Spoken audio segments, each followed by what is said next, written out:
Comments, questions et commentaires. The honourable member for Moose Jaw, Lake Centre, Lanigan.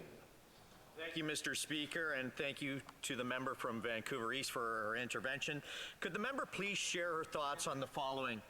The Prime Minister has stated numerous times in this House that the government is putting a price on pollution. Actually, Mr. Speaker, the NDP Liberal government is actually putting a price on people, not on pollution.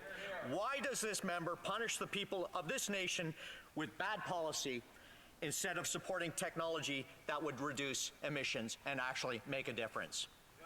For Vancouver East.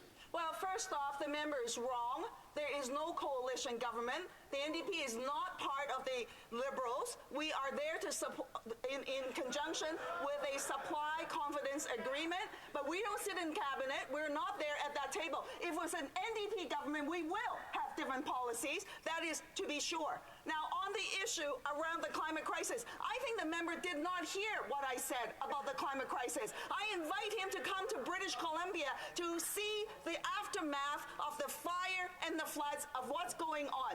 They can continue to be climate deniers, or they can step up and actually make the wealthy pay and get the big oil and gas company pay their fair share so that we can really fight the climate crisis and support Canadians in their everyday struggles.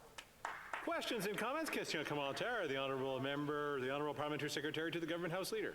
Thank you very much, Mr. Speaker. I certainly admire the member's passion for putting a price on pollution. You won't hear an objection from this side of the House that that is the only way to go. And I think, if I'm quoting her right, she said, quote, "Polluters must pay," end quote. Yet, I can't help but reflect on the fact, Mr. Speaker, that the NDP has been supportive and plans to vote in favor of Bill C-234, the act to amend the Greenhouse Gas Pollution Act, which specifically removes a price on pollution or the carbon tax from certain sectors. Can the member explain why, if she's such a huge fan of pricing pollution, she would vote in favor of Bill C-234? Honourable member for Vancouver East. Well, first off, to correct the member, if he actually paid attention to my speech, he would have heard me say that the quote on price on pollution is actually the words of the UN Secretary General. But now that said, we do believe that we need to tackle the climate crisis. There is no question about it. And then we've been calling on the government to take exactly those actions and to make the biggest polluters pay their fair share. But yet the Liberals continue to exempt the oil and gas company, and in fact would go as far as to provide them with a subsidy so that they don't have to pay their fair share. So we're pushing the Liberals through a supply confidence agreement every step of the way to make them step up. That's why we're seeing a tiny bit of action on the subsidy aspect. So to the members' final aspects on the bill, when there are no alternatives, we do need to actually provide alternatives to address the climate crisis. That's why we did what we did on that bill. Questions and comments, questions et commentaires. The honourable member for Saanich Gulf Islands. Thank you, Mr. Speaker, and I really want to thank my colleague from British Columbia for bringing us back to what happened in British Columbia in the summer of 2021. I don't think even colleagues who think they know about it really do, that over 619 people died in 4 days from a heat dome. In the same year, we had the atmospheric rivers, and I know that the honourable member for Esquimalt Saanich spoke to this too, but the temperature record actually at its peak was in the backyard of my husband's family farm, where it hit 50 degrees Celsius.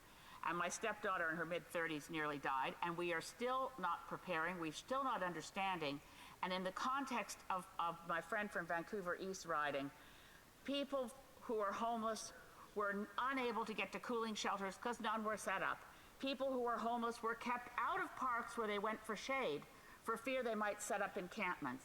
Again, the equity issues, the intersectional issues of the climate crisis are ignored in pointless debates about a carbon tax, which is a necessary but completely insufficient way of addressing the climate emergency.